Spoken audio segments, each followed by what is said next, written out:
His Billion-Dollar Betrayal. Episode 1. The Perfect Wife's Perfect Lie. I found the emails at 2:17 a.m., and my entire world stopped. My hands were shaking so bad I could barely hold the laptop. I was standing in Marcus's home office, the one with the floor-to-ceiling windows overlooking the city, the one where he always told me never to touch his things, and I was reading the words that would destroy everything. Subject line: Arya's strategy, ready to present as mine. My strategy, the one I spent 6 months developing, the one that made Sterling Corp $340 million in the third quarter, the one Marcus presented to the board as his own genius, his own vision, his own billion-dollar idea, but it was mine. Every single number, every calculation, every risk assessment, all mine. I scrolled down. My heart was pounding so hard I thought it would break through my ribs. There were more emails, dozens of them, hundreds, going back 2 years, 2 years of him stealing my work, 2 years of him taking credit, 2 years of him building an empire on my back, while I smiled and supported him and believed he actually loved me. Then I found the folder labeled Vivian, photos, texts, hotel receipts. My husband, the man I married 5 years ago, the man I promised forever to, the man I thought was my soulmate, was sleeping with his assistant. Her name was Vivian. She was 23. She had blonde hair and a body that looked like it came from a magazine, and in every photo she was draped all over Marcus like he was the greatest man alive. Maybe he was. Maybe I just never saw it. I clicked on the email thread between them. My stomach turned to ice. Once I divorce Arya, I'm taking the company and half her family's investment fund. She'll have nothing. We'll disappear to Monaco and she can figure out her own life. Divorce. He was planning to divorce me. He was planning to take my family's money. He was planning to leave me with nothing while he ran off with a 23-year-old assistant to Monaco. Monaco. I laughed, actually laughed, because the absurdity of it was so complete, so devastating, so perfectly cruel that I couldn't do anything but laugh. My marriage was a lie, my career was stolen, my future was erased, and my husband was planning to disappear to Monaco with a girl young enough to be his daughter. I sat down in his chair. The leather was cold. Everything was cold now. I had 2 choices. I could confront him. I could cry and scream and throw things. I could hire a lawyer and fight for scraps in a divorce settlement. I could play the victim. I could be the betrayed woman, the wronged woman, the one everyone felt sorry for. Or I could do something else entirely. I could disappear. I could fake my death. I could vanish. I could come back as someone new, someone he'd never recognize, someone he'd never see coming. I could destroy him. The thought was so clear, so perfect, so absolutely right that I knew immediately it was what I was going to do. I pulled up my phone and scrolled through my contacts. There was a name I hadn't called in 5 years, a woman I met in Singapore before I met Marcus, a woman who specialized in making people disappear, a woman who could create a new identity so perfect, so bulletproof, that no one would ever know the difference. I typed out a message. I need your help. I need to die. My finger hovered over the send button. This was it. This was the moment where everything changed. This was the moment where Arya Chen, the perfect wife, the brilliant analyst, the woman who loved a man who didn't deserve her, would cease to exist, and someone new would be born. Someone dangerous. Someone who knew all of Marcus's secrets. Someone who was going to take everything from him. I hit send, and then I did something I hadn't done in 5 years. I cried. Not sad tears, angry tears, furious tears. The kind of tears that come from a place so deep inside you that you didn't even know it existed. I cried for the woman I was. I cried for the time I wasted. I cried for the love that was never real. And then I stopped crying, because crying wasn't going to help me. Crying wasn't going to get me my life back. Crying wasn't going to destroy Marcus. But I was. I opened my laptop and started making calls. I booked a rental car. I planned a route. I found a cliff road about 2 hours outside the city, the kind of place where a car could go over the edge and disappear into the rocks below, the kind of place where a body might never be found. By 6 a.m., I had everything planned. By 7 a.m., I had called 911 and reported my car going over the cliff. By 8 a.m., Marcus Sterling would be a widower. The only problem was that I was still alive, and I was about to become the most dangerous woman he'd ever met. Episode 2. The Funeral Smile. I watched my own funeral from the back row of the cathedral. The irony wasn't lost on me. There I was, very much alive, watching Marcus Sterling grieve the wife he'd been planning to murder for her money. He looked devastated, genuinely devastated. He held his head in his hands. He cried. He even gave a eulogy about how much he loved me, how I was the light of his life, how he'd never recover from this loss. The man was a monster, and he was an excellent actor. I'd staged it perfectly. A car accident on the Pacific Coast Highway. A body burned beyond recognition, courtesy of a cremation I'd arranged through a contact I'd made years ago, back when I was still naive enough to think I'd never need such connections. The dental records matched. The DNA matched. As far as the world was concerned, Arya Chen Sterling was dead. And Marcus? He was already smiling by the reception. I watched him from across the room, hidden behind a black veil, as he shook hands with business associates. I saw him check his phone. I saw the message from Vivian. It's done. We're free. That's when I felt something shift inside me. Not sadness, not anger, something colder, something sharper. Revenge. I'd spent the last 48 hours planning my resurrection, not as Arya Chen. She was dead, but as someone new, someone Marcus would never recognize, someone who would systematically dismantle everything he'd built. My name was Sienna Vale now. I had new documents, new bank accounts, new everything. I'd hired a plastic surgeon to subtly change my appearance. Nothing dramatic, just enough. New hair color, new contacts, new wardrobe, new identity. And I had one goal: destroy him. Phase 1 was complete. He thought I was dead. He thought he was free. He thought he'd won. He had no idea that the woman he'd tried to murder was about to become his worst nightmare. Episode 3. The Infiltration. I walked into Sterling Corp's lobby on Monday morning, and no one recognized me. That was the point. I'd spent the weekend preparing. I had a resume, a background check, references, all fabricated but impeccable.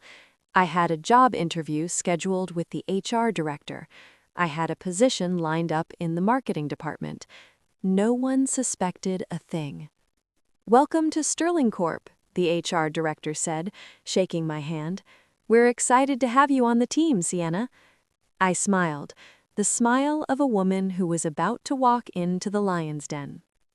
My first day, I made sure to be visible but not memorable. I attended meetings. I took notes. I asked intelligent questions. I was the perfect new employee. Competent, quiet, forgettable. Episode 4. The Merger Trap. "Sienna, I need you on a special project," my boss said on Friday afternoon.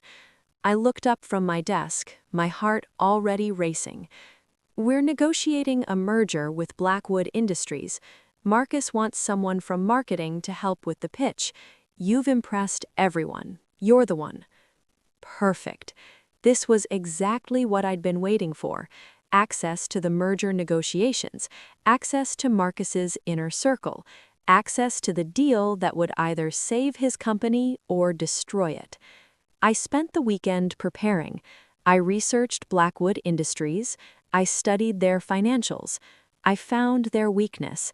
They were looking for a company with solid fundamentals and clean finances. If they discovered that Sterling Corp had hidden debts, stolen assets, and fraudulent accounting, the deal would collapse, and I knew exactly how to make sure they discovered it. Monday morning, I walked into the conference room where Marcus was presenting to the Blackwood team. He didn't look at me twice. I was just another employee, just another face in the room. But I was holding a USB drive with every piece of evidence of his fraud. During the presentation, I made my move. While Marcus was distracted, I slipped the drive to the Blackwood CFO with a note. Check their financials before you sign anything. Then I walked out of the room and waited. It took 3 hours. 3 hours before the Blackwood team called an emergency halt to negotiations. 3 hours before they started demanding explanations. 3 hours before Marcus's face went pale as he realized his company was about to implode. The merger was dead. The fraud was exposed, and Marcus had no idea who just destroyed his biggest deal. But he would soon. Episode 4.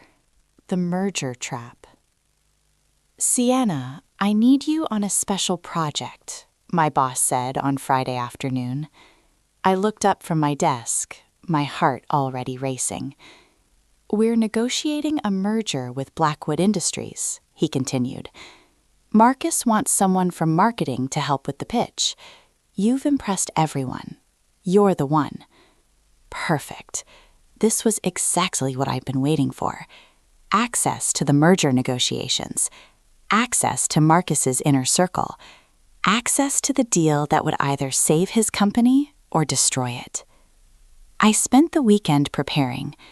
I researched Blackwood Industries. I studied their financials. I found their weakness. They were looking for a company with solid fundamentals and clean finances. If they discovered that Sterling Corp had hidden debts, stolen assets, and fraudulent accounting, the deal would collapse, and I knew exactly how to make sure they discovered it.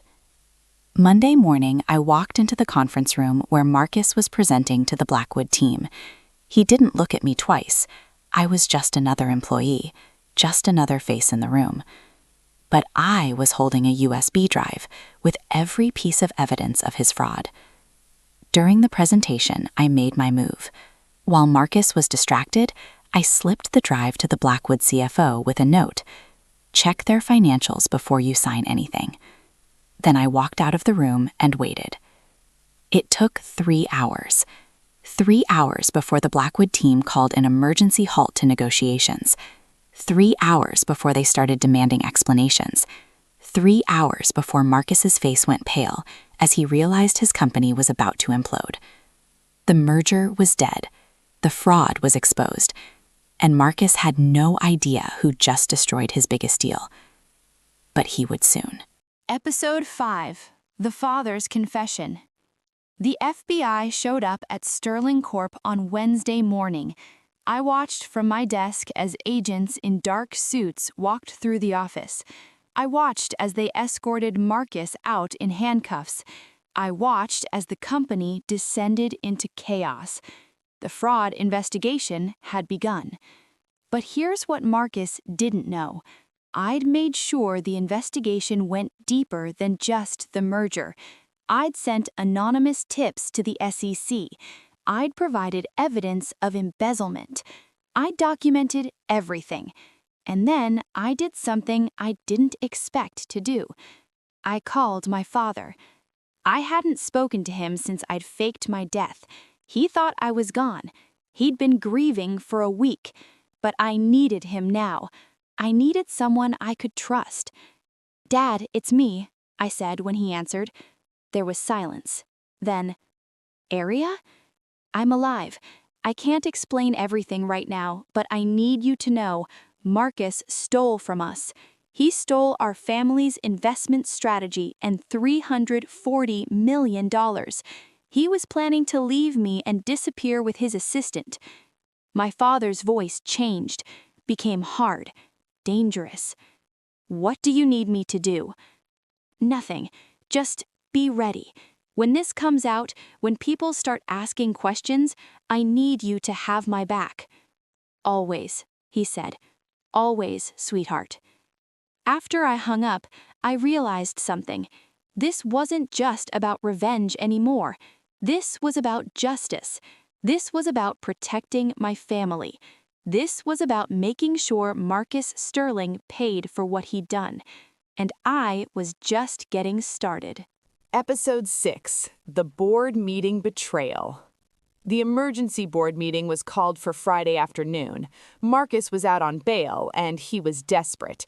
His company was falling apart. His reputation was destroyed.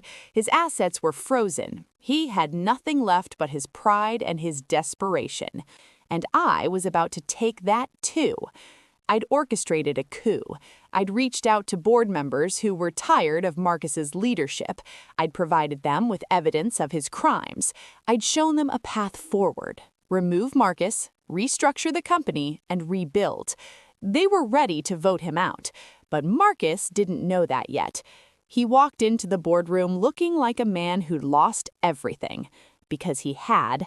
His assistant had left him, his money was gone, his company was crumbling.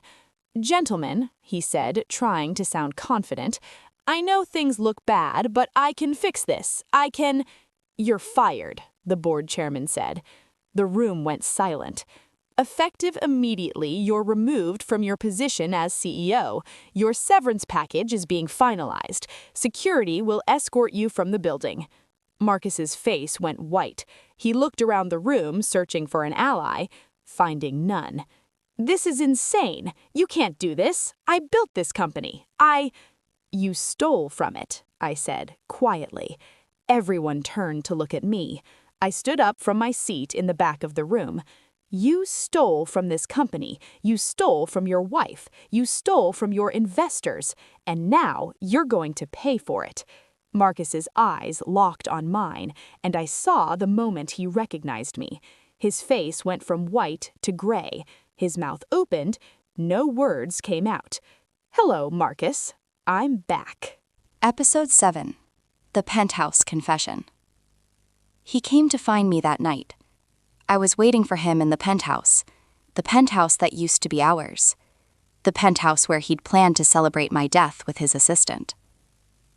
"Aria," he said, his voice breaking, "you're alive. How? Why?"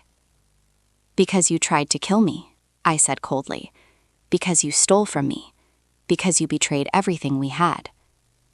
He moved toward me, and I held up my hand. Don't come near me." "I can explain," he said. "I was going to come back for you. I needed to secure the money first. "You were going to leave me for a 23-year-old girl," I interrupted. "You were going to take my family's money and disappear. Don't insult my intelligence by lying." He sank into a chair, his face in his hands. "I made a mistake," he said. "A terrible mistake. But Aria, we can fix this. We can—" "There is no we," I said. "There's only you, facing federal charges for fraud, embezzlement, and attempted murder. There's only you, watching everything you built crumble. There's only you, alone." "Attempted murder?" He looked up. "I never tried to kill you. I just wanted to—" "You wanted me dead," I said. "You had a plan. You had a timeline. You had a replacement ready. That's attempted murder in my book." He stood up, and for a moment I saw the old Marcus, the powerful Marcus, the dangerous Marcus. "No," I said. "You did that yourself. I just made sure you faced the consequences." He moved toward me, and I pressed the button on the recorder in my pocket. Everything he'd said, Every confession, every admission was now documented. "Get out," I said. "Get out of my penthouse, get out of my life, and pray that the judge is merciful, because I'm not." He left, and I finally let myself cry. Episode 8, The Mistress's Revenge. Vivian came to see me 2 weeks later. She was terrified. Marcus had been arrested. The money was gone. Her dreams of Monaco and luxury had evaporated, and now she was facing her own legal troubles for her role in the fraud. "Please," she said, sitting across from me in my lawyer's office. "I didn't know what he was planning. I thought he loved me." I almost felt sorry for her. Almost. "He was using you," I said, "just like he used me, just like he uses everyone." "I know that now," she said, tears streaming down her face. "But I can help you. I can testify against him. I can tell them everything he told me. You can go to prison," I said coldly. "You can face the same charges he's facing. You can spend the next 10 years paying for your greed." "Or," she asked, hope flickering in her eyes, "or you can cooperate fully with the prosecution. You can testify, you can provide evidence, and maybe, the judge will be lenient." She nodded, understanding the deal. But as she was leaving, she turned back. "He asked about you," she said, "in jail. He asked if you were really alive. He asked if you'd planned all of this." "What did you tell him?" I asked. "I told him the truth," she said. "I told him that his dead wife had come back to haunt him and that he deserved every second of suffering that was coming." After she left, I smiled. It was the first genuine smile I'd had in weeks. Vivian was going to testify, Marcus was going to prison, and my family's money was going to be recovered. But something was still wrong. Something didn't add up. And then I found the file. Episode 9, The Reckoning. The file was hidden in Marcus's personal safe. I found it when I was cleaning out the penthouse, preparing to sell it. It was labeled Insurance Policy. Inside were photographs of me, photographs from before I faked my death, photographs that showed I was alive, photographs that proved I'd staged my own death. And there was a letter, written in Marcus's handwriting. "If you're reading this, it means I'm dead, or in prison, or both. The woman you know as Aria Chen is not who you think she is. She staged her own death. She infiltrated my company, she destroyed me, and she's about to destroy you too. Because the person behind all of this isn't just Aria, there's someone else, someone more powerful, someone who's been pulling the strings all along." My blood went cold. I kept reading. "I don't know who they are, but I know they exist, because Aria couldn't have done this alone. She couldn't have accessed my systems. She couldn't have orchestrated the merger sabotage. She couldn't have known about the board members' vulnerabilities. Someone was helping her, someone with resources, someone with power." I sat down, my hand shaking. Marcus was right. I hadn't done this alone. I'd had help. Help from my father. Help from a private investigator I'd hired. Help from lawyers and accountants and people in positions of power. But there was something else, something Marcus had discovered that I hadn't told him about. The letter continued. "And there's one more thing, the money. The $340 million I stole from Aria's family, it's not where I hid it. Someone moved it. Someone who knew exactly where to look. Someone who's been one step ahead of me the entire time." I dropped the letter. The money was gone. The $340 million that I'd been planning to recover for my family, the money that was supposed to be the final victory. It was gone. And I had no idea who had taken it. Episode 10, His Billion-Dollar Betrayal. The truth came out 3 days later. My father called me. His voice was strange, guilty. "Aria, I need to tell you something," he said. "Something I should have told you a long time ago." "What?" I asked, already knowing something was wrong. "The money," he said, "the $340 million, I took it." I couldn't breathe. "I found out about Marcus's theft," my father continued. "I found out what he was planning to do to you, and I decided that if he was going to steal from us, I was going to steal from him first. I moved the money to offshore accounts. I hid it where no one could find it. "Why?" I whispered. "Because I wanted to protect you," he said. "I wanted to make sure that no matter what happened, you'd be taken care of. I wanted to make sure Marcus couldn't touch our family's legacy." "Dad, that's fraud. That's money laundering. "I know," he said. "I know what it is. And I'm turning myself in. I'm going to confess everything. I'm going to face the consequences. But Arya, you need to know something else." "What?" "The money is yours now. All of it. It's in accounts that only you can access. It's your inheritance. It's your future. Use it wisely." After he hung up, I sat in the dark, trying to process what had just happened. I'd come back from the dead to destroy Marcus Sterling. I'd infiltrated his company. I'd exposed his crimes. I'd watched him lose everything. But in the process, I'd lost something too. I'd lost my innocence. I'd lost my moral high ground. I'd become just as ruthless as the man I was trying to destroy. And my father had sacrificed his freedom to protect me. The irony wasn't lost on me. I'd spent so much time planning revenge that I hadn't noticed the people around me were willing to do anything to protect me, even if it meant breaking the law, even if it meant going to prison. I looked out at the city lights from the penthouse window, the city that had been my home, the city that had been my battlefield. And I realized something.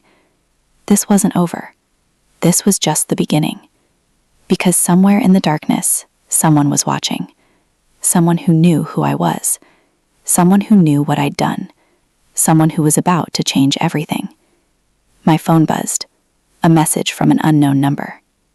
"Hello, Arya. I know who you are. I know what you've done. And I have a proposition for you. One that will make Marcus Sterling's betrayal look like child's play.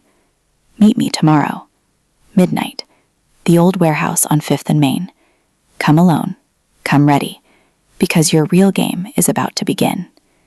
I stared at the message, my heart pounding. Marcus's betrayal had cost me everything. But this was going to cost me something far more valuable. My life would never be the same. End of Season 1. Season 2 coming soon. The Real Enemy.